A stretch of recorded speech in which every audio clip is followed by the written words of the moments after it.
बिस्मिल्लाहिर्रहमानिर्रहीम। YouTube channel Shamir BKW voice के मुअज़्ज़िज़ देखने वालों को अस्सलाम वालेकुम।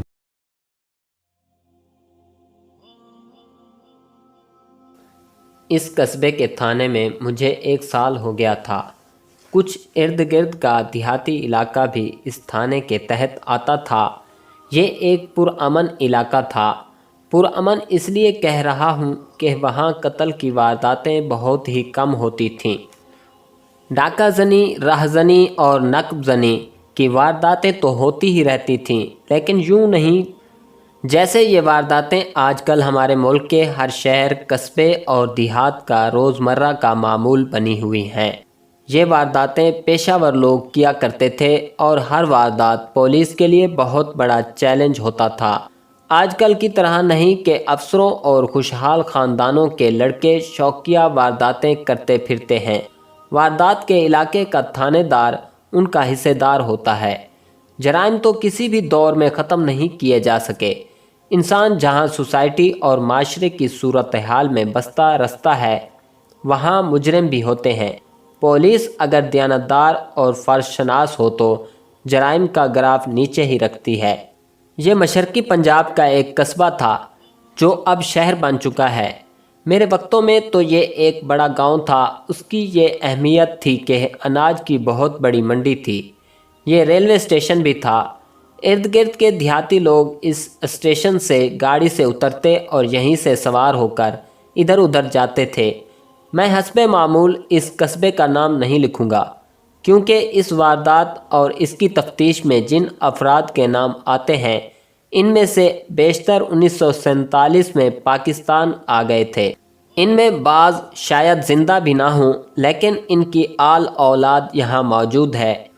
एक पीर का ख़ास तौर पर नाम आता है। इस इलाके की ये एक बड़ी गद्दी थी जिसकी मुरीदी का हल्का बड़ा ही वसी था। ये पीर भी हिजरत करके पाकिस्तान आ गया था और उसकी गद्दी यहाँ भी दूर दूर तक मशहूर और मकबूल है। मैं सही नाम लिखकर इस उम्र में कत्ल नहीं होना चाहता। कत्ल हो गया तो मेरे पसमानदागान की रिपोर्ट थानेदार लिखेगा ही नहीं। थानेदार कहेगा कि इस बूढ़े को कल नहीं तो परसों मर ही जाना था। अच्छा हुआ किसी ने इसे 2 रोज़ पहले ही इस दुनिया से और इस बुढ़ापे से फारिग कर दिया है। एक सुबह अभी धुंधली ही थी कि कस्बे का एक शख्स मेरे घर आया। वो पहले थाने में गया था। देखा कि मैं अभी घर से ही नहीं आया तो वो मेरे घर चला आया। कोई और आदमी किसी थानेदार के घर, और वो भी इतनी सवेरे, जाने की जुर्रत नहीं कर सकता था। ये एक साहिब हैसियत शख्स था। उसका ताल्लुक़ अक्सर मेरे साथ या थाने के साथ रहता था। वो कोई बड़ा अफसर या ओहदेदार नहीं था, न किसी ऊंचे रुतबे वाला था। मशहूर फराडिया था, लेकिन उसका शुमार कस्बे के मुअज़्ज़ज़ सफ़ेद पोशों में होता था। पुलिस का बड़ा पक्का और कार आमद मुखबिर भी था। मैं आगे चलकर उसकी फ़रेबकारियों की थोड़ी सी तफसील पेश करूँगा। मुझे जब पता चला ये शख्स शेख नज़ीर आया है तो मैं समझा कोई बड़ी अहम खबर सुनाने आया है। ऐसे ही लोग पुलिस के ज़राए होते हैं जिनसे थानेदार लोगों के घरों की अंदरूनी बातें भी मालूम कर लेता है और गहरे दफन किए हुए राज भी थानेदार तक पहुंच जाते हैं। मैं फ़ौरन बाहर निकला और इसे कमरे में बिठाया। वो तो घबराहट के आलम में था। मैं तो लुट गया हूँ मलिक साहब, उसने ऐसी आवाज़ में कहा जो कांप रही थी। क्यों, क्या हुआ? चल कर देखें तो सही, उसने कहा। मेरे घर के पिछवाड़े नकब लगी है। नुकसान ज़्यादा हुआ है? तमाम के तमाम ज़ेवरात निकल गए हैं मलिक साहब, उसने जवाब दिया। ज़ेवरात थोड़े से तो नहीं थे। मेरी बीवी का ज़ेवर था, दोनों बेटियों की शादी के लिए सारा ज़ेवर था। ये तमाम ज़ेवरात निकल गए हैं। कुछ कीमती कपड़े भी इस ट्रंक में थे जो डाकू ले गए हैं, लेकिन ज़ेवरात इतने ज़्यादा थे कि मेरी तो कमर ही टूट गई है। मैंने और दूसरे इंस्पेक्टर साहिबान ने भी, जो हिकायत के लिए जराइम की कहानियाँ लिखते हैं, कई बार बताया है कि नकब किस तरह लगाई जाती थी। यहाँ मुख्तसरन बता देता हूँ। जिस घर में वारदात करनी होती थी उसके पिछवाड़े वाली दीवार में से ज़मीन के चंद एक ईंटें बड़ी सफाई से और आवाज़ पैदा किए बगैर निकाली जाती थीं और इतना बड़ा शगाफ बना लिया जाता था जिसमें से एक आदमी आराम से पेट के बल रेंग कर अंदर बाहर आ जा सकता था और जिसमें से एक ट्रंक निकाला जा सकता था। हर जराइम पेशा आदमी नकब ज़नी नहीं करता था, क्योंकि ये एक अलग थलग फ़न था जिसके लिए ज़्यादा तजर्बे की ज़रूरत होती थी। नकब ज़नी अमूमन गर्मियों के मौसम में की जाती थी, जब घर वाले छतों पर सोते थे या सहन में। घरों में घर का कोई फ़र्द नहीं होता था। नकब ज़नी घर भेदी के बगैर ज़रा मुश्किल से ही कामयाब होती थी। घर भेदी डाकुओं को बताता था कि नकब किस कमरे की दीवार में लगाई जाए और माल कहाँ और किस तरह पड़ा हुआ है। नकब ज़नों का कमाल ये होता था कि इतनी सारी ईंटें या पत्थर निकालते थे, लेकिन ज़रा सी भी आवाज़ या धमक पैदा नहीं होती थी। घर वालों को सुबह पता चलता था कि वो तो लुट चुके हैं। नकब के लिए ज़्यादा मौजू वो मकान होते थे जिनके पिछवाड़े जगह खाली होती या खेत होते थे। नकब ज़नी की वारदात ख़ास तौर पर एक चैलेंज होता था जो मुलज़िमों की तरफ से पुलिस को मिलता था। ऐसी वारदातों की तफ्तीश बहुत ही मुश्किल होती थी, क्योंकि मुलज़िम कोई सुराग या अपनी निशानी नहीं छोड़ जाते थे सिवाय अपने खुरों के। आजकल तो नकब ज़नी की ज़रूरत ही नहीं रही। कोई भी शख्स कलाशनकोव या रिवाल्वर लेकर और इलाका थानेदार की आशीर्वाद हासिल करके दिन दिहाड़े किसी भी घर में जाकर और घर वालों को एक तरफ खड़ा करके उनके घर का सफाया कर सकता है। अब आपको तवक्को होगी कि मैं ये कहूँगा कि इस शख्स के नुकसान पर मुझे बहुत ही अफसोस हुआ और मेरे दिल में उसकी हमदर्दी पैदा हो गई और मैं मौके वारदात की तरफ उठ दौड़ा। सच्ची बात यह है कि मुझे ज़रा जितना भी अफसोस ना हुआ, ना मेरे दिल में उस शख्स की हमदर्दी पैदा हुई। मैंने पहले बताया है कि ये शख्स पक्का फराडिया था, लेकिन मुअज़्ज़ज़ और सफ़ेद पोश समझा जाता था। मैंने ये भी बताया है कि मैं इसे बहुत अच्छी तरह जानता था। वो इस तरह के मेरे पास आता रहता था और मुखबरी तो ख़ास तौर पर करता था। मुखबरी के साथ ग़ीबत भी इसकी फितरत में शामिल थी। तुर्रे वाली पगड़ी या फंदने वाली लाल तुर्की टोपी सर पर रखता, सफ़ेद शलवार कमीज़ पहनता और निहायत अच्छी शेरवानी उसका ख़ास लिबास थी। जुमा की नमाज जामा मस्जिद में पढ़ा करता था और किसी न किसी तरह मस्जिद में अपनी मौजूदगी का एहसास सबको दिला देता था। मैं भी इसी मस्जिद में नमाज जुमा पढ़ने जाया करता था। ये शख्स अपनी मौजूदगी का एहसास इस तरह दिलाता था कि नमाज ख़त्म हो जाती तो ये उठकर ऐलान करता था कि बैठे रहो, और फिर 2-4 मिनट किसी मसले पर तकरीर कर डालता। ये ना करता तो ये तो वो ज़रूर करता था कि दुआ भी हो जाती तो उठ खड़ा होता और कहता था, बैठे रहो, बारिश के लिए दुआ करो, बीमारों के लिए दुआ करो कि अल्लाह सबको सेहत याब करे। अगर मैं ये तफसील से बताने लगूं कि उसकी फरेबकारियाँ किस तरह चलती थीं तो बात बड़ी लंबी हो जाएगी। मुख्तसरन ये मिसाल के तौर पर बताता हूँ कि कभी कभार देहाती इलाके में चला जाता और किसी भी गांव में जा रुकता और कहता कि कस्बे की जामे मस्जिद का एक मीनार गिरने वाला है, या यह कि जामे मस्जिद का फ़र्श उखड़ गया है, या ऐसा ही कोई झूठ बोलकर चंदे की अपील करता और लोग उसे नकद चंदे के अलावा गंदम की 2-2 मन की बोरियां भरकर दे देते थे और बैलगाड़ी पर कस्बे तक भी पहुंचा देते थे। शेख नज़ीर नकद रकम जेब में रखता और गंदम मंडी में बेच डालता था। कस्बे के लोग उसे मुअज़्ज़ज़ आदमी समझकर उसका एहतराम करते थे। शक्ल सूरत से भी वो मुअज़्ज़ज़ लगता था और असल जादू उसकी ज़बान में था। उसका एक कमाल ये था कि लोगों की ज़मीनों पर या किसी के मकान पर कब्ज़ा कर लेता था। इस तरह के कब्ज़े की रजिस्ट्री बाकायदा स्टाम्प पर मुकम्मल होती थी और इसमें जालसाजी नहीं होती थी।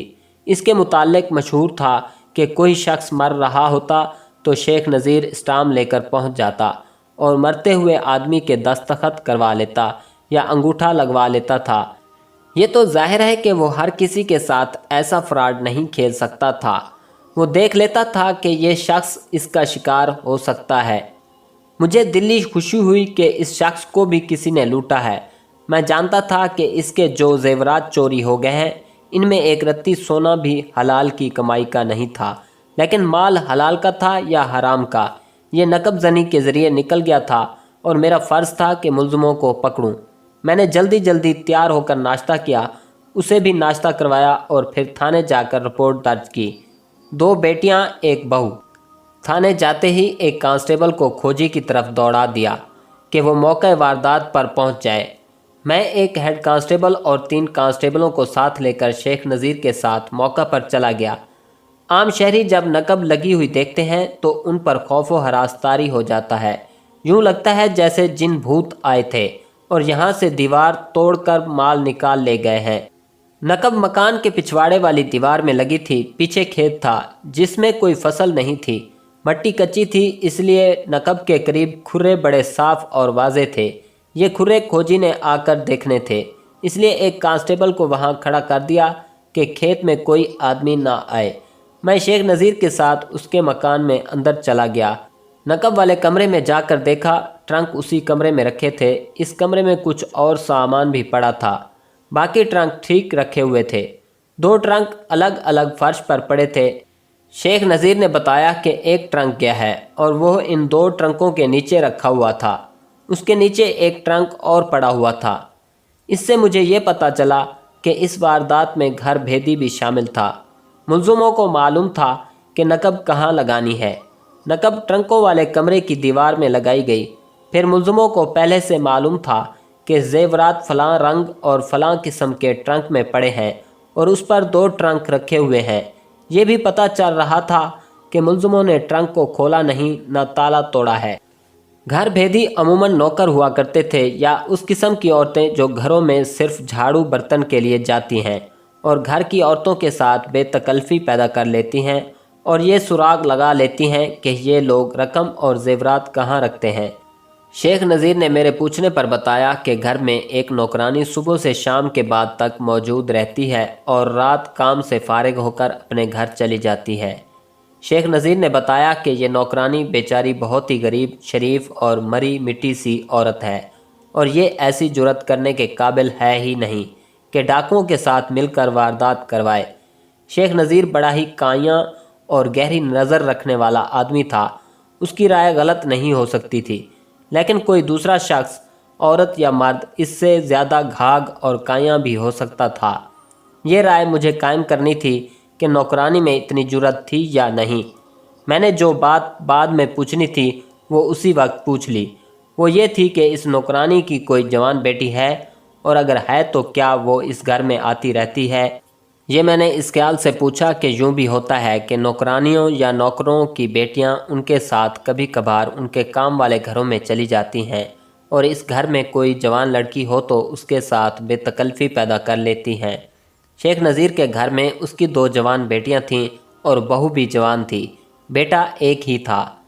शेख नज़ीर ने बताया कि इस नौकरानी की एक जवान बेटी कभी कभार उसके घर में आती है और उसने उसे अपनी बेटियों और बहू के साथ बैठे बातें और हंसी मजाक करते भी देखा है।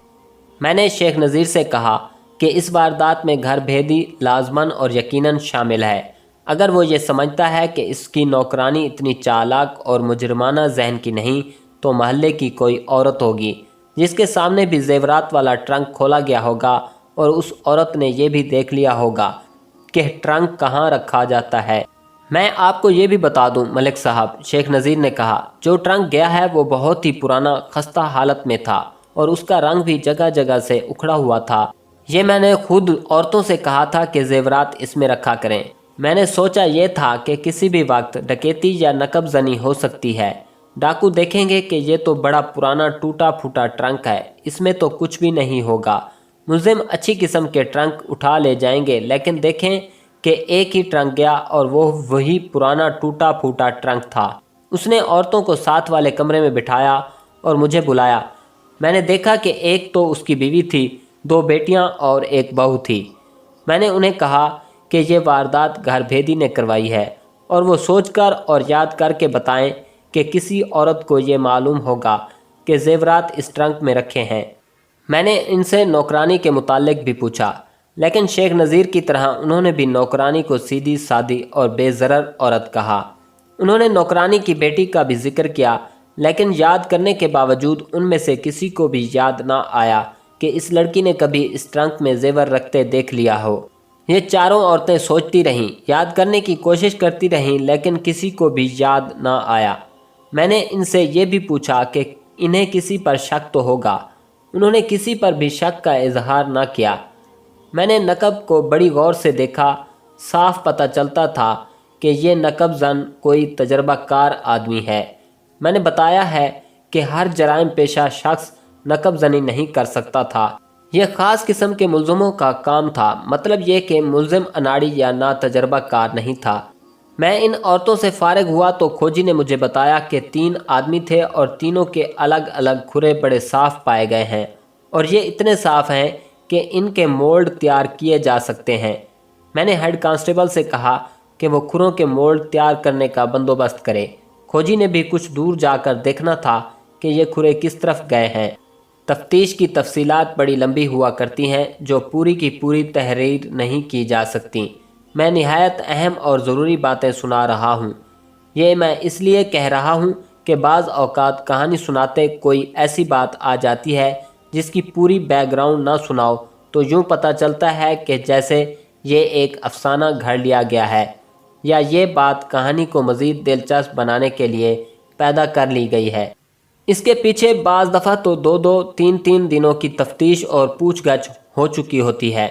مثلا یہ جو تفتیش سنا رہا ہوں، اس بار آپ دیکھیں گے کہ میں نے واردات والے گھر کے افراد پر زیادہ توجہ مرکوز رکھی تھی۔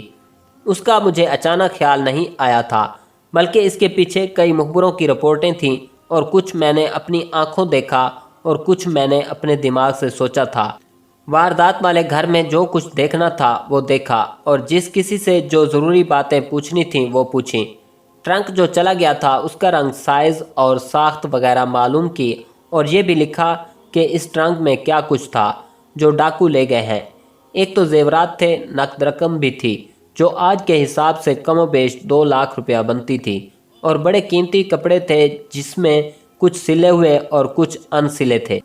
شیخ صاحب، میں نے شیخ نذیر سے کہا، اب تک آپ میرے لیے جو مخبری کرتے رہے ہیں وہ دوسرے لوگوں کے کام آتی تھی، اب آپ خود ایک واردات کا شکار ہو گئے ہیں۔ دن رات ایک کر کے ٹوہ لگائیں اور میری مدد کریں، اللہ آپ کا مال واپس دلا دے۔ کھوجی اپنے کام پر دور نکل گیا تھا، میں تھانے چلا گیا۔ اس تھانے میں میرے ساتھ ایک جونیئر سب انسپیکٹر بھی تھا اور ایک ASI تھا۔ میں نے دونوں کو اپنے پاس بٹھا کر واردات کی تفصیلات بتائیں، اور جو کچھ مجھے معلوم ہوا تھا بتایا، اور انہیں کہا کہ وہ علاقے کے نقب زنوں کو بلائیں اور ان سے تفتیش کریں۔ ایسی ضرورت نہیں تھی کہ میں انہیں تفصیلی ہدایات دیتا اور ان کی ڈائریکشن کرتا، اتنا ہی کافی تھا۔ وہ اچھی طرح جانتے تھے کہ انہیں کیا کرنا ہے۔ تھانے میں ریکارڈ موجود تھا جس میں نقب زنوں کے نام الگ، ڈاکوؤں کے الگ اور رہ زنوں کے الگ لکھے ہوئے تھے، اور ان میں جو سزا یافتہ تھے ان کی ہسٹری بھی موجود تھی۔ میرے ان 2 معاون افسروں نے مخبروں اور دیگر ذرائع کو استعمال کر کے معلوم کرنا تھا کہ واردات کی رات کون کہاں تھا، مگر پیشہ ور مجرموں سے تفتیش کرنے میں ایک مشکل یہ پیش آتی تھی کہ یہ لوگ ایک دوسرے کے خلاف مخبری نہیں کرتے تھے۔ کسی کو کسی کی واردات کا علم ہو بھی جائے تو وہ اس راز کو ہضم کر لیتا تھا۔ میں تشدد اور ایذا رسانی کا قائل نہیں تھا، لیکن پیشہ ور مجرموں پر ہم ہر طریقہ آزمایا کرتے تھے۔ ان وقتوں کے پیشہ ور ڈاکوؤں وغیرہ نے انتہائی تشدد برداشت کرنے کی پریکٹس کی ہوئی ہوتی تھی۔ ان میں بعض تو بڑے مضبوط پتھر ہوتے تھے جو ہتھوڑے کی ضربوں سے بھی نہیں ٹوٹتے تھے، پھر بھی ہم لوگ ان سے اپنے کام کی باتیں اگلوا ہی لیا کرتے تھے۔ تفتیش کو میں نے 2 لائنوں پر ڈال دیا، ایک تو یہ لائن تھی جو بتا چکا ہوں، اور دوسری لائن کا تعلق شیخ نذیر اور اس کے اہل خانہ سے تھا۔ یہ لائن میں نے اس لیے اختیار کی کہ شیخ نذیر خود مجرمانہ ذہنیت کا آدمی تھا، بلکہ اس کی شخصیت اور معاشرتی زندگی کی بنیاد ہی فریب کاری اور جھوٹ پر رکھی ہوئی تھی۔ میں نے اس کی بیوی، بیٹیوں اور بہو کو بڑی غور سے دیکھا تھا۔ اس سے پہلے میں ایسی 2 وارداتیں دیکھ چکا تھا جو گھر کے ہی کسی فرد نے خود ہی کروائی تھیں۔ ایسی کچھ وارداتیں دوسرے پولیس افسروں سے سنی بھی تھیں، بہو کسی اور کو چاہتی تھی۔ اس سے پہلے شیخ نذیر میرے پاس آ کر لوگوں کے گھروں کی باتیں سنایا کرتا تھا۔ یہ سب چغل خوری اور غیبت ہوتی تھی۔ میں نے کبھی اس کی حوصلہ شکنی نہیں کی تھی۔ پولیس اس قسم کے لوگوں سے اچھا خاصا فائدہ اٹھایا کرتی تھی۔ شیخ نذیر جیسے لوگ تھانے داروں کی آنکھیں اور کان ہوتے ہیں۔ تھانے دار تھانے میں بیٹھے بیٹھے لوگوں کے گھروں میں جھانک سکتے ہیں اور ان کی سرگوشیاں بھی سن لیتے ہیں۔ شیخ نذیر قصبے کے معززین میں شمار ہوتا تھا۔ میں نے ذہن میں یہ بات محفوظ رکھی ہوئی تھی کہ یہ شخص عموماً شہر یا اپنے محلے کے کس معزز فرد کے خلاف چغلیاں کیا کرتا ہے۔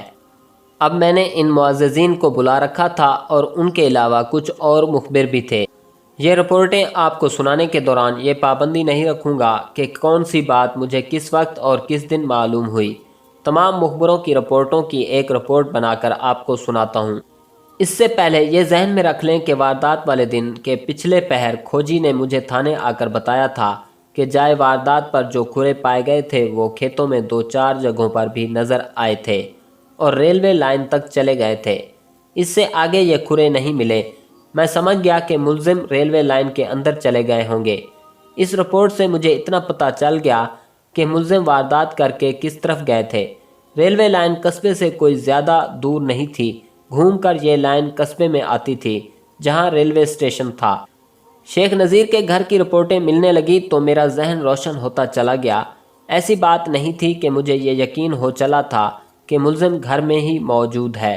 مجھے کچھ مزہ سا صرف اس لیے آ رہا تھا کہ شیخ نذیر دوسروں کی چغلیاں کر کے یہ تاثر دیا کرتا تھا کہ اس کا اپنا گھرانہ صحیح معنوں میں عزت دار اور پروقار ہے، لیکن مخبر کوئی اور ہی نقشہ پیش کر رہے تھے۔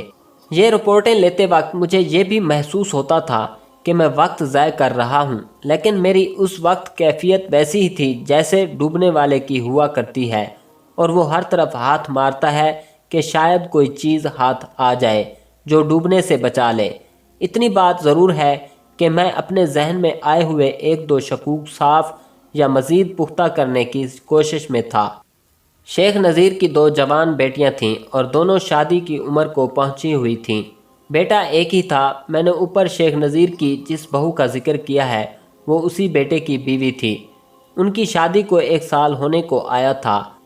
اس بیٹے کا اصل نام جو کچھ بھی تھا وہ الگ رکھیں، میں اسے قدیر لکھوں گا۔ شیخ نذیر کا منڈی میں اپنا کچھ کاروبار بھی تھا۔ یہ تو ظاہر ہے کہ وہ کاروبار میں بھی فراڈ چلاتا ہوگا اور خوب ڈنڈی مارتا ہوگا۔ اصل میں اس کا کاروبار وہی تھا جو میں پہلے سنا چکا ہوں، یعنی فراڈ۔ شیخ نذیر نے بہت دولت کمائی تھی۔ میں پہلی بار اس کے گھر گیا تھا۔ اس کے گھر کے اندر جا کر اندازہ ہوا کہ یہ ایک امیر کبیر آدمی کا گھر ہے۔ قدیر چونکہ 2 بیٹیوں میں اکیلا بیٹا تھا، اس لیے ماں باپ نے اسے بگاڑ کر رکھا ہوا تھا۔ بیٹوں میں اکلوتے بیٹے عموماً بگڑے ہوئے ہی ہوتے ہیں، لیکن ان میں سے کچھ عقل مند اور کام کاج کرنے والے بھی ہوتے ہیں۔ ان میں بگاڑ صرف یہ ہوتا ہے کہ فضول پیسہ اڑاتے اور عیش و عشرت کرتے ہیں۔ قدیر ان بیٹوں میں سے تھا جن میں عقل کی بھی کمی تھی اور کاروبار یا کمائی کرنے کا ذرا سا بھی شوق اور شعور نہیں تھا۔ تقریباً ہر مخبر نے بتایا کہ اسے بنا بنایا مال مل گیا تھا جس پر وہ شہزادہ بنا ہوا تھا۔ قدیر کی شخصیت، کریکٹر ور لوگوں میں عام رویہ اور برتاؤ ایسا تھا جسے زیادہ تر مخبروں نے فضول اور اوچھا کہا۔ لوگوں کی رائے کتنی ہی بری کیوں نہ تھی، قدیر اپنے آپ کو ہیرو سمجھتا تھا۔ میں اس کی زیادہ تشریح کیا کروں، اتنا کہنا ہی کافی ہونا چاہیے کہ وہ آج کل کی پنجابی فلموں کا ہیرو تھا۔ جوا کھیلتا تھا، شراب پیتا تھا اور بڑکیں مارتا تھا۔ کام کاج کم ہی کرتا تھا۔ اس کا اٹھنا بیٹھنا اور اس کی یاری دوستی 1-2 جرائم پیشہ افراد کے ساتھ بھی تھی اور قصبے کے 1-2 بدماشوں کے ساتھ بھی، جو دراصل جرائم پیشہ نہیں ہوتے بلکہ صرف بدماشی کرتے ہیں اور کرائے کی غنڈہ گردی بھی کر گزرتے ہیں۔ قدیر کی شادی اور ازدواجی زندگی کے بارے میں جو رپورٹیں ملیں وہ سب ایک جیسی تھیں، اور ان رپورٹوں نے میرے ذہن میں آئے ہوئے شکوک کچھ پختہ کر دیے۔ قدیر کی بیوی کو میں تاج لکھوں گا۔ یہ لڑکی جس گھرانے کی تھی وہ کوئی زیادہ شریف گھرانہ بھی نہیں تھا، لیکن بدنام بھی نہیں تھا۔ اس گھر کا ہر فرد ملن نثار تھا اور کسی کو اس گھرانے کے کسی بھی فرد سے کوئی شکایت نہیں تھی۔ یہ لوگ رکھ رکھاؤ والے اور دوسروں کی عزت کرنے والے تھے اور اسی وجہ سے ان کی بھی عزت قائم تھی۔ تاج کا بڑا بھائی ذرا بدماش قسم کا آدمی تھا، لیکن مخبروں کی رپورٹوں کے مطابق وہ اوچھا اور ہر کسی کے گلے پڑنے والا آدمی نہیں تھا۔ مجھے بدماش کا لفظ استعمال نہیں کرنا چاہیے تھا۔ میرا مطلب یہ نہیں کہ اس شخص کو میں گھٹیا صورت میں پیش کروں، مطلب یہ کہ بوقت ضرورت بدماشی کر لیتا تھا اور اپنا سر جائز حد تک اونچا رکھتا تھا۔